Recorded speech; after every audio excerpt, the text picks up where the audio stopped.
Auzubillahiminash-shaytanir-rajeem. Bismillahir-rahmanir-rahim. Today our topic is what is a parallelogram, what are its properties and what are its special cases.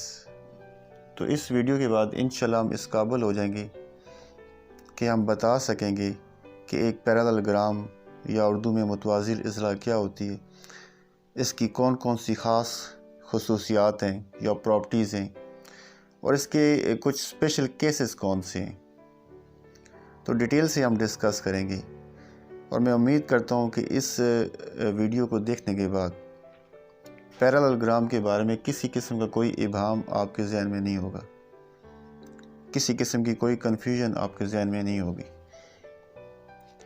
तो सबसे पहले इसकी definition करते हैं, उसके बाद इसकी प्रॉपर्टीज़ पे आ जाएंगे और फिर इसके स्पेशल केसेस हम डिस्कस करेंगे। डेफिनेशन इसकी ये है, it is a quadrilateral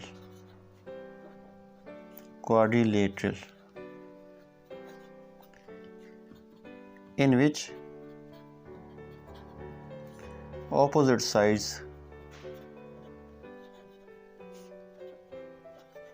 sides are parallel। ये इसकी डेफिनेशन होगी कि पैरेललोग्राम बेसिकली एक क्वाड्रिलेटरल है। कैसी क्वाड्रिलेटरल है? ऐसी क्वाड्रिलेटरल कि जिसमें ऑपोजिट साइड्स जो होती हैं वो पैरेलल होती हैं। ये इसकी डेफिनेशन है। अब डेफिनेशन में जो चीज़ समझने वाली है वो ये है कि आपको पता हो क्वाड्रिलेटरल क्या होता है और फिर पैरेलल क्या होता है। तो पहले इन दो चीज़ों को डिस्कस करते हैं, फिर हम डेफिनेशन पे आ जाएंगे। क्वाड्रिलेटरल बेसिकली आप एक चौकोर को कहते हैं, उर्दू में हम इसको कहते हैं चौकोर, यानी ऐसी बंद शक्ल जिसके 4 ज़िले हों और जिसके 4 ज़ाविये हों, ऐसी क्लोज्ड फिगर जिसकी 4 साइड्स हों और 4 उसके एंगल्स हों या वर्सेस हों या रास हों, उर्दू में रास कहते हैं। तो जैसे ये डायग्राम आपको नज़र आ रहा है कि ये एक चौकोर है। चेक करें, इसकी 4 साइडें AB, BD, CD और AC, और इसके 4 ही वर्सेस हैं या कोने हैं या एंगल हैं, जो भी आप कह लें। तो एंगल A है, angle B, angle D, angle C, या वर्टेक्स A है, वर्टेक्स B है, वर्टेक्स D है, वर्टेक्स C है। तो ऐसी बंद शक्ल, ऐसी क्लोज फिगर जिसके 4 साइड्स हों और जिसके 4 ही कोने हों, तो उसको फिर आप कहते हैं इंग्लिश में क्वाड्रिलेटरल और उर्दू में आप उसको कहते हैं चौकोर। तो पैरेललोग्राम बेसिकली क्या है? एक चौकोर है। अब किस किस्म की चौकोर है? तो ये कंडीशन इसके ऊपर लगी हुई है कि इसकी जो ऑपोजिट साइड्स हैं वो पैरेलल होती हैं। तो पैरेलल पहले आपको पता हो कि पैरेलल किसे कहते हैं। तो पैरेलल की डेफिनेशन ये है कि आपके पास अगर 2 लाइंस हैं, फॉर एग्जांपल एक लाइन ये और दूसरी लाइन ये, अगर ये लाइन आप इनको आगे लेके चलें इस तरह और ये किसी भी पॉइंट पे आपस में इंटरसेक्ट ना करें, तो आप इनको बोलेंगे कि ये पैरेलल लाइंस हैं। यानी parallel lines are the lines which do not intersect at any point. Parallel lines का जो दरमियानी फासला होता है, परपेंडिकुलर डिस्टेंस, किसी भी पॉइंट पे आप निकालें तो वो क्या होगा? वो इक्वल होगा। तो 2 ऐसी लाइन जो किसी भी पॉइंट में एक दूसरे को इंटरसेक्ट ना करें, उनको आप बोलते हैं पैरेलल लाइंस। अब नॉन पैरेलल कौन सी लाइन? फॉर एग्जांपल आपके पास अब एक लाइन ये है, ठीक है, और दूसरी लाइन ये है, ठीक है। अगर इन लाइंस को आप आगे लेके जाएं, इनको थोड़ा सा इंक्रीज़ करें आप, जब इंक्रीज़ करेंगे तो आगे जाके किसी पॉइंट पे ये इंटरसेक्ट करेंगी, तो गोया ये फिर लाइन जो है ये पैरेलल नहीं है। तो पैरेलल लाइंस की ये खसूसियत है, ये प्रॉपर्टीज़ है कि वो किसी भी पॉइंट पे एक दूसरे को इंटरसेक्ट नहीं कर, इंटरसेक्ट करने का मतलब है एक दूसरे से मिलती नहीं है, एक दूसरे को कतई नहीं करती हैं। तो ऐसी लाइन जो एक दूसरे को इंटरसेक्ट ना करें, उनको आप बोलते हैं पैरेलल लाइंस। तो पैरेललोग्राम बेसिकली एक चौकोर है, क्वाड्रिलेटरल है, लेकिन कैसी क्वाड्रिलेटरल है कि जिसकी ऑपोजिट साइड्स क्या होती हैं? पैरेलल होती हैं। आप ज़रा इस चौकोर को आप देखें, ये एक पैरेललोग्राम है। अब इसमें जो ऑपोजिट साइड्स हैं AB और CD, ये आपस में पैरेलल है। तो हम इस तरह एरो लगा के इनको शो करते हैं कि ये आपस में क्या है जी, पैरेलल हैं।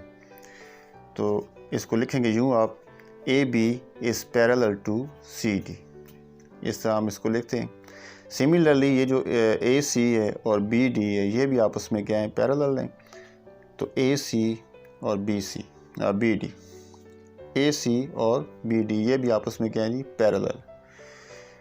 तो ये दूसरा पेयर आ जाएगा, ए सी पैरेलल है किसके जी, बी डी। तो अब ये जो चौकोर है, ये जो क्वाड्रिलेटरल है, इसमें ऑपोजिट साइड जो है वो पैरेलल है। तो इस किस्म की क्वाड्रिलेटरल को, इस किस्म की चौकोर को हम क्या बोलते हैं जी, पैरेललोग्राम, या उर्दू में मुतवाज़िल इज़ला।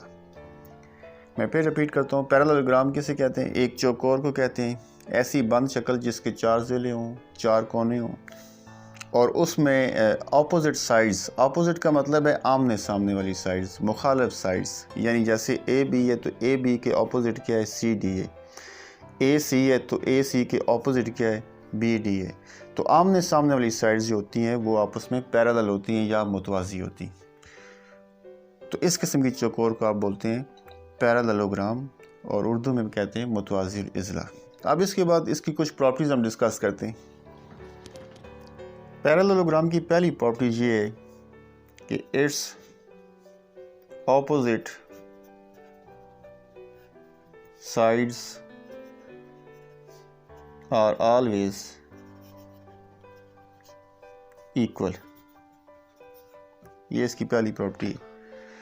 बाय द डेफिनेशन हमने पढ़ा कि इसकी ऑपोजिट साइड्स आपस में पैरेलल होती हैं, लेकिन इसकी प्रॉपर्टीज़ में आता है कि ना सिर्फ इसकी ऑपोजिट साइड्स पैरेलल होती हैं, बल्कि उसके साथ साथ क्या होता है, इक्वल भी होती हैं, कॉन्ग्रुएंट भी होती हैं। इक्वल भी कह सकते हैं आप, कॉन्ग्रुएंट भी आप कह सकते हैं। सिर्फ इक्वल नहीं होती बल्कि कॉन्ग्रुएंट भी होती हैं। ठीक, अब इस डायग्राम में ये जो ए बी है ये कॉन्ग्रुएंट होगी किसके जी, सी डी की, और ए सी जो होगा वो कॉन्ग्रुएंट होगा किसके जी, बी डी की। तो ये इसकी पहली प्रॉपर्टी होगी कि पैरेललोग्राम की जो ऑपोजिट साइड्स हैं ना सिर्फ वो पैरेलल होती हैं बल्कि इसके साथ साथ वो इक्वल भी होती हैं। ये इसकी पहली प्रॉपर्टी होगी। इसकी दूसरी प्रॉपर्टी ये है, its opposite angles are always congruent. इसके जो ऑपोजिट एंगल्स होते हैं वो भी आपस में कॉन्ग्रुएंट होते हैं, यानी उनकी मिकदारें आपस में, क्वांटिटीज़ आपस में इक्वल होती हैं। अब इस डायग्राम के अंदर ये जो एंगल ए है, एंगल ए कॉन्ग्रुएंट होगा किसके, एंगल डी के। ए का ऑपोजिट क्या है, डी है ना, तो ए और डी आपस में क्या होंगे, कॉन्ग्रुएंट होंगे। सिमिलरली एंगल सी और एंगल बी आपस में इक्वल होंगे। एंगल बी जो है वो ये कॉन्ग्रुएंट होगा एंगल सी के।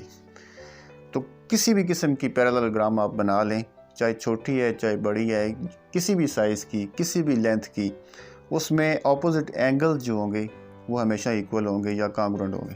तो ये इसकी दूसरी प्रॉपर्टी होगी। तो इसकी दो प्रॉपर्टीज़ होगी, opposite sides equal, opposite angle equal. इसकी तीसरी प्रॉपर्टी है, the two consecutive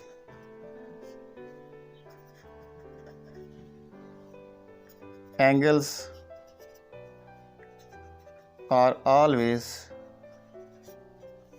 supplementary।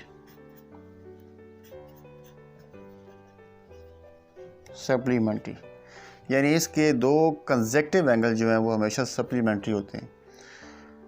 अब कंसेक्टिव एंगल्स कौन से होंगे और सप्लीमेंट्री होने का क्या मतलब है? कंसेक्टिव का मतलब है कि फॉर एग्जांपल यहाँ पे एंगल ए है, तो नेक्स्ट एंगल अगर नीचे आप आएँ तो सी आता है, उसके बाद फिर डी आता है।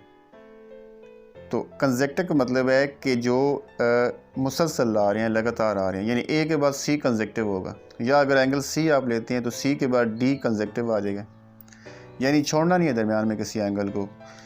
अगर आप एंगल डी लेते हैं तो कंसेक्टिव एंगल बी हो जाएगा। आसान लफ्ज़ों में ये जो एक साइड के एंगल होते हैं ए और सी, या सी और डी होते हैं, या बी और डी, या ए और बी, ये क्या होंगे? ये कंसेक्टिव होंगे। तो किसी भी पैरेललोग्राम में कंसेक्टिव एंगल सप्लीमेंट्री होते हैं, सप्लीमेंट्री का मतलब है कि उनका जो सम है, क्वांटिटीज़ का सम, वो 180 होगा। मिसाल के तौर पे आप इस डायग्राम में क्या होगा कि measurement of angle A plus measurement of angle C, ये कितना होगा जी? 180 होगा। ये कंजेक्टिव है ए और सी, तो इनका जो सम है क्वांटिटीज़ का वो 180 होगा। सिमिलरली सी और डी का सम कितना होगा? 180 होगा। डी और बी का सम कितना होगा? 180 होगा। ए और बी का सम कितना होगा? 180 होगा।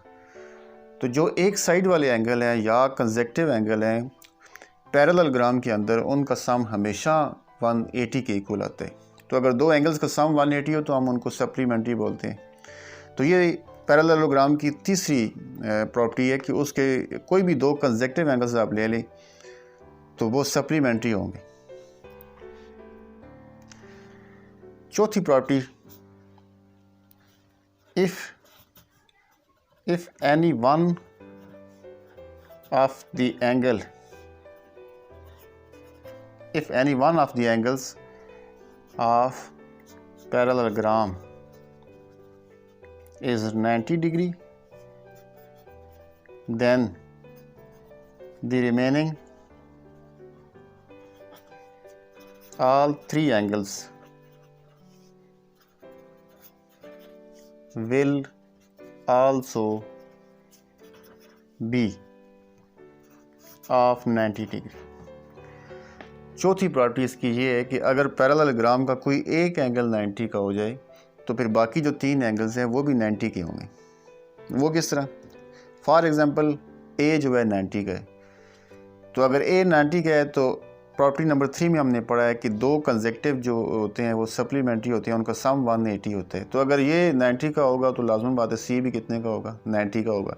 जब सी 90 का होगा तो सी और डी 180 होंगे दोनों मिलके।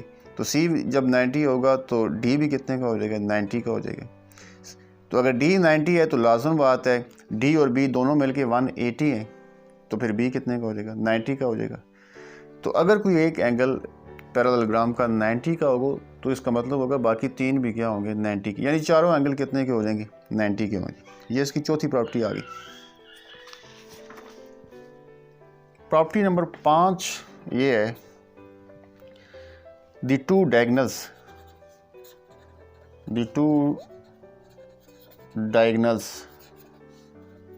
of any parallelogram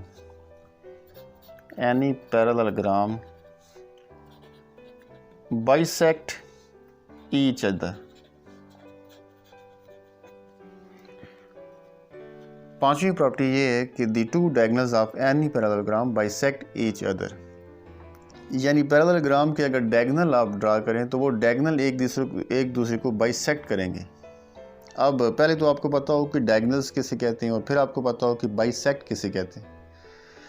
डायगोनल देखें, दो नॉन कंजेक्टिव जो वर्सेस हैं उनको आप ज्वाइन करेंगे तो डायगोनल आ जाए। नॉन कंजेक्टिव का लफ्ज़ मैं यूज़ कर रहा हूँ। पैरेललोग्राम के या कोई भी पॉलीगॉन है उसके कोई भी दो नॉन कंजेक्टिव वर्सेस को आप ज्वाइन करेंगे तो वो एक डायगोनल बनेगा। अब ए और सी तो कंजेक्टिव हो गए, तो सी को छोड़ दें तो आगे डी आता है, तो ए और डी क्या होंगे? नॉन कंजेक्टिव होंगे। जब इनको आप लाइन से ड्रा करेंगे ना, ऐसे इनको लाइन से आप ड्रा करें तो ये एक डायगोनल आ जाएगा। सिमिलरली देखें, सी के बाद डी कंजेक्टिव है तो डी को छोड़ दें तो बी आ जाएगा, तो सी और बी नॉन कंजेक्टिव हो गए, तो इनको ड्रा करेंगे तो ये भी एक डायगोनल आ जाएगा। इनको लाइन से आप मिलाएं तो ये एक दूसरा डायगोनल आ जाएगा। अब ये दो डायगोनल हो गए पैरेललोग्राम के, तो ये दोनों डायगोनल एक दूसरे को बाइसेक्ट करेंगे। बाइसेक्ट करने का मतलब है कि ये एक दूसरे को उस पॉइंट पे टच करेंगे जहाँ पे दोनों ऑफ हो जाएंगे। फॉर एग्जांपल, अगर ये पहला जो डायगोनल है इसकी लेंथ जो है वो 6 सेंटीमीटर है, टोटल 6 है, और दूसरे की भी 6 होगी, ठीक। अगर 6 है तो फिर 3 इधर आ जाएगा और 3 इधर आ जाएगा। सिमिलरली ये भी 3 हो जाएगा और ये भी 3 हो जाएगा। तो ये दरमियान में जो है ये दरमियानी नुक्ते पे जाके टच करेंगे एक दूसरे को। तो कोई भी पैरेललोग्राम है उसके डायगोनल ड्रा करें तो वो क्या करेंगे? एक दूसरे को बाइसेक्ट करेंगे। बाइसेक्ट करने का मतलब है कि वो एक दूसरे को उस पॉइंट पे टच करेंगे जहाँ पे वो दोनों ऑफ हो जाएंगे। मिड पॉइंट पे जाके टच करेंगे दोनों एक दूसरे को। तो ये इसकी पांचवी प्रॉपर्टी होगी कि डायगोनल जो है वो एक दूसरे को बाइसेक्ट करते हैं, यानी कि मिड पॉइंट पे जाके एक दूसरे को टच होते हैं। अगर इस पॉइंट को आप एम का नाम दे दें तो एम जो होगा वो इस बी सी डायगोनल का भी मिड पॉइंट होगा और ए डी डायगोनल का भी मिड पॉइंट होगा। तो किसी भी पैरेललोग्राम के जो डायगोनल्स हैं वो हमेशा क्या करते हैं, एक दूसरे को बाइसेक्ट करते हैं। पांचवी प्रॉपर्टी होगी जी। इसके बाद छठी प्रॉपर्टी कि ईच डायगोनल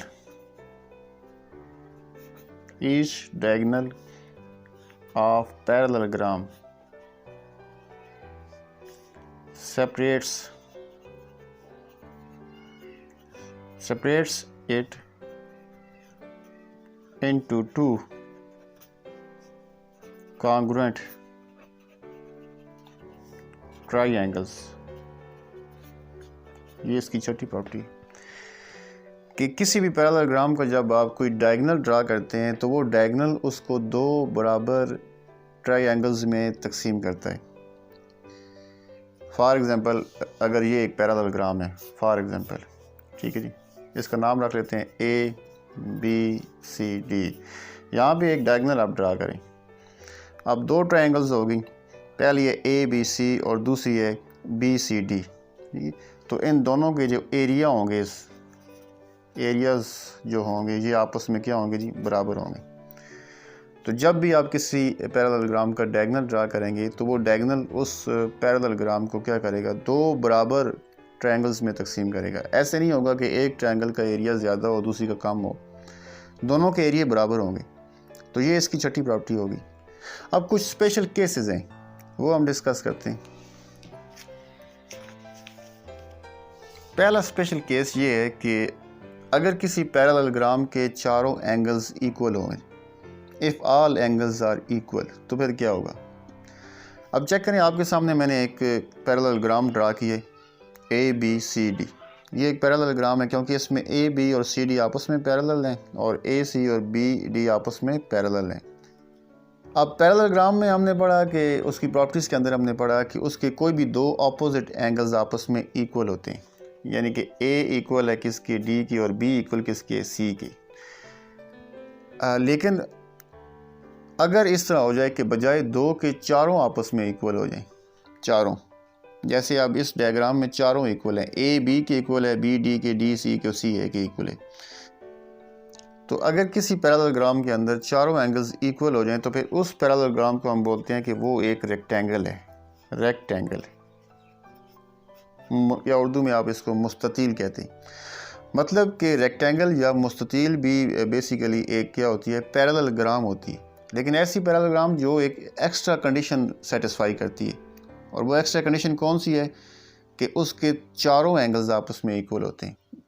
पैरेललोग्राम में क्या है, उसके कोई भी दो ऑपोजिट एंगल्स इक्वल होते हैं, लेकिन अगर एक एक्स्ट्रा कंडीशन पूरी हो जाए कि बजाय दो के चारों ऑपोजिट एंगल्स इक्वल हो जाएं, चारों इक्वल हो जाएं, तो उसको फिर आप रेक्टेंगल कहते हैं। अच्छा, चारों एंगल अगर इक्वल हों तो फिर हर एंगल कितने का होगा। कोई भी क्वाड्रिलेटरल है, ये याद रखें, या कोई भी चौकोर है, उसके जो अंदर के एंगल्स होते हैं वो 360 के होते हैं, 360 के।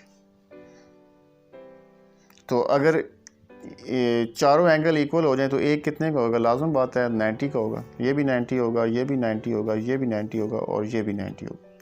तो ये पैरेललोग्राम का एक स्पेशल केस है कि अगर उसके चारों एंगल्स आपस में इक्वल हो जाएं तो फिर उस पैरेललोग्राम को आप क्या बोलते हैं, रेक्टेंगल। पैरेललोग्राम का दूसरा स्पेशल केस ये है कि अगर उसकी तमाम साइड्स इक्वल हो जाएं। वैसे आम जो पैरेललोग्राम है उसमें क्या होता है, सिर्फ ऑपोजिट साइड्स इक्वल होती हैं, लेकिन अगर ऑपोजिट साइड्स के साथ साथ क्या हो, एक एक्स्ट्रा कंडीशन हो जाए कि सिर्फ ऑपोजिट इक्वल ना हो बल्कि चारों इक्वल हो, तो फिर आप उस पैरेललोग्राम को बोलते हैं कि वो एक रोम्बस है। वो एक क्या है जी, रोम्बस है। उर्दू में हम इसको मोयन कहते हैं, ऐसी चौकोर जिसकी चारों साइडें आपस में बराबर हों। तो अगर पैरेललोग्राम की चारों साइडें आपस में इक्वल हो जाएं तो उस पैरेललोग्राम को हम क्या बोलते हैं, रोम्बस बोलते हैं। पैरेललोग्राम का तीसरा जो स्पेशल केस है वो ये है कि अगर उसकी तमाम साइड्स भी आपस में इक्वल हो जाएं, तमाम एंगल्स भी इक्वल हो जाएं, तो फिर आप उसको एक स्क्वायर बोलेंगे। आप ये एक आपके सामने एक स्क्वायर है, स्क्वायर। तो स्क्वायर बेसिकली एक पैरेललोग्राम होती है, लेकिन कैसी पैरेललोग्राम? जिसकी तमाम साइड्स भी इक्वल हों, तमाम एंगल्स भी इक्वल हों। तो ये 3 स्पेशल केस मैंने आपके सामने डिस्कस किए कि अगर पैरेललोग्राम के तमाम एंगल्स इक्वल होंगे तो वो क्या होगी? रेक्टेंगल होगी। और अगर उसकी तमाम साइड्स इक्वल होंगी तो वो क्या होगी? वो एक रोम्बस होगी। और अगर उसके एंगल्स भी इक्वल हो जाएं, चारों एंगल्स इक्वल हो जाएं, चारों साइड्स इक्वल हो जाएं, तो फिर इसको आप स्क्वायर बोलेंगे और उर्दू में इसको मुरब्बा कहते हैं। End of lesson. अल्लाह हाफिज़।